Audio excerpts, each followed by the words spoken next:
Jumpa lagi di Logika Satu Sisi.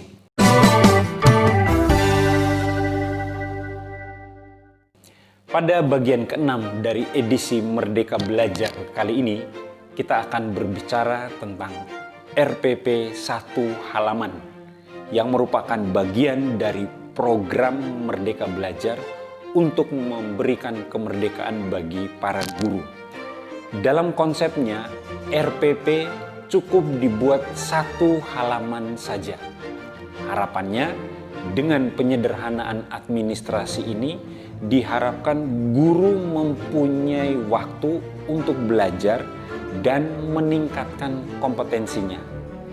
Jadi, waktu untuk pembuatan administrasi bisa dialihkan menjadi kegiatan belajar dan kegiatan meningkatkan kompetensi guru.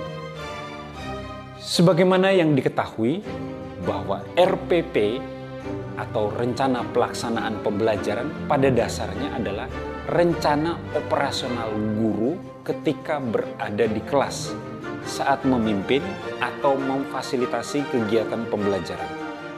RPP merupakan desain pembelajaran yang menyangkut kegiatan guru, kegiatan siswa, serta segala sarana prasarana yang digunakan untuk kelancaran kegiatan pembelajaran.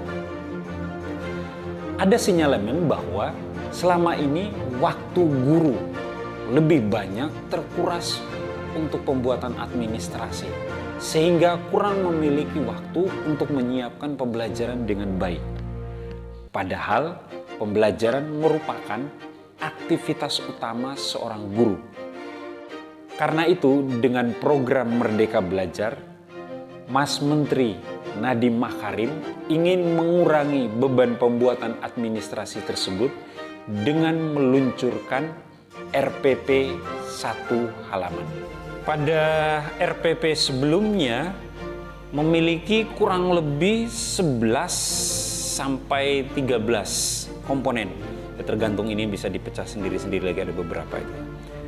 Sementara di RPP 1 halaman, komponennya itu terdiri dari 3. Yang pertama adalah tujuan, kemudian kegiatan, dan yang ketiga adalah evaluasi. Benarkah RPP 1 halaman ini benar-benar hanya 1 halaman? Lalu, apakah penyederhanaan RPP ini akan mendorong guru banyak memiliki waktu untuk belajar dan meningkatkan kompetensinya? Mari kita kritisi bersama. Pertama, apa yang disebut sebagai RPP 1 halaman ini dengan 3 komponen ini, pada gilirannya berpulang pada persepsi dan kewenangan saja. Kalau yang punya wewenang memiliki persepsi atau menghendaki agar semua hal yang dilakukan oleh guru harus ditulis semua, maka RPP 1 lembar itu adalah kemustahilan. Fakta ini setidaknya terlihat dari apa yang terjadi di lapangan sekarang ini. Guru masih dituntut oleh orang yang punya kewenangan, misalnya kepala sekolah atau pengawas, untuk membuat sejumlah lampiran. Misalnya kalau dilihat di RPP 1 halaman versinya kementerian ini, tidak ada materi, maka guru harus membuat materi. Nah, itu sekedar contoh. Jadi, isu RPP 1 halaman itu pada akhirnya ya terasa seperti pemberi harapan palsu, PHP aja. Faktanya RPP masih berlembar-lembar seperti sebelumnya. Karena apa? Di situ nilai tawar guru itu rendah. Kalah wewenang, kalah kekuasaan, sehingga guru tidak punya perspektif tentang RPP sendiri selain mengikuti apa yang dikatakan oleh si empunya wewenang. Yang kedua, sejarah pendidikan tanah air sebenarnya telah memberi kita catatan bahwa keseragaman tidak membuat kita lebih berkualitas. Mengapa soal RPP ini tidak kita serahkan saja pada kewenangan guru? Biarlah itu menjadi wilayah otonomi guru. Berikan kemerdekaan kepada guru untuk mengatur sesuai dengan kreativitas atau konstruksi berpikir guru sendiri dengan rambu-rambu utama bahwa RPP itu harus rasional dan bisa dipertanggungjawabkan. Apa yang dipertanggungjawabkan adalah apa yang menjadi dasar pertimbangan guru menggunakan komponen tertentu. Yang ketiga, dari dasar pemikiran itu, saya sendiri mengusulkan supaya yang disebut RPP satu halaman ya cukup 2 komponen saja, yaitu tujuan. Dan yang kedua, evaluasi aja. Sementara materi dan kegiatan tidak perlu ditulis. Karena apa? Sebenarnya di tujuan itu sudah tersirat materi. Karena materi itu kita akan sampaikan kepada peserta didik, mereka bisa mencari sendiri dari berbagai sumber. Maka yang terjadi, siswa akan menemukan banyak versi materi yang dengan sendirinya akan mendorong terjadinya pertukaran informasi, terjadi diskusi, terjadi perdebatan. Nah, ini adalah iklim yang bagus untuk mendorong pertumbuhan dan perkembangan kapasitas berpikir siswa dan guru.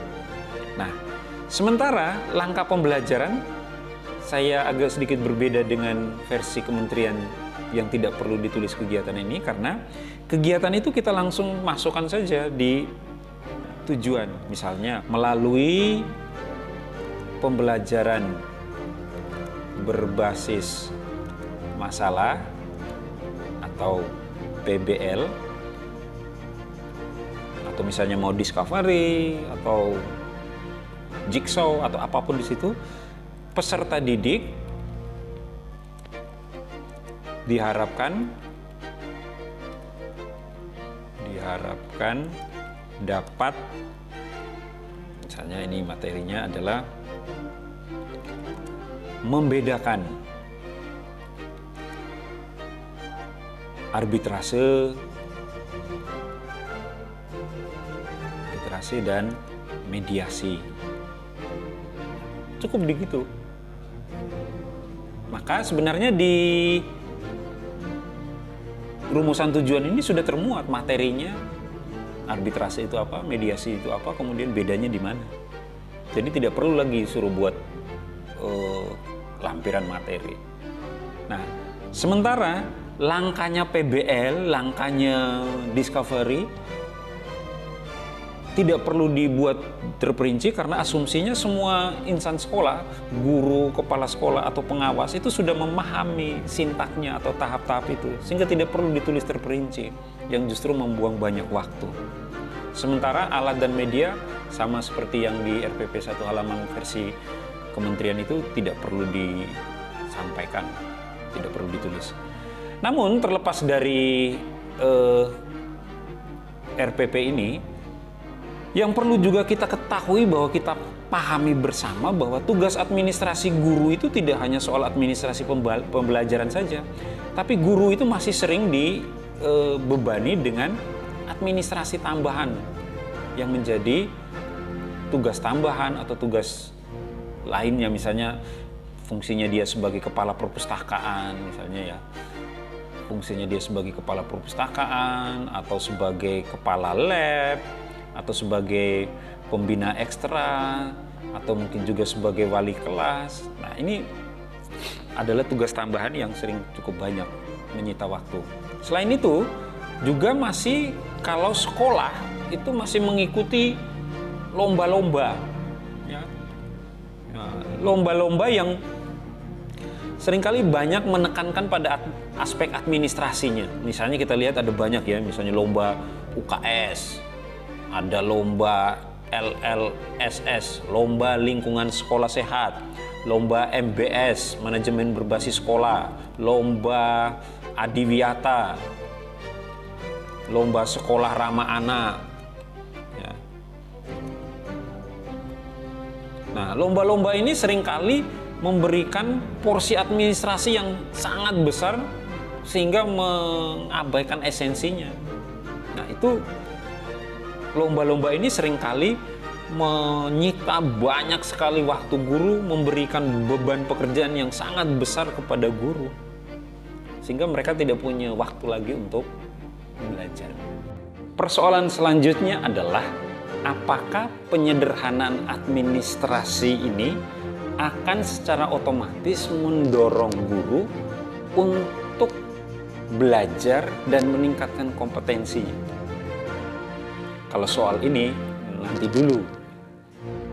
Saya pikir kita harus membuat sebuah alat atau instrumen yang bisa memaksa guru untuk meningkatkan kompetensinya.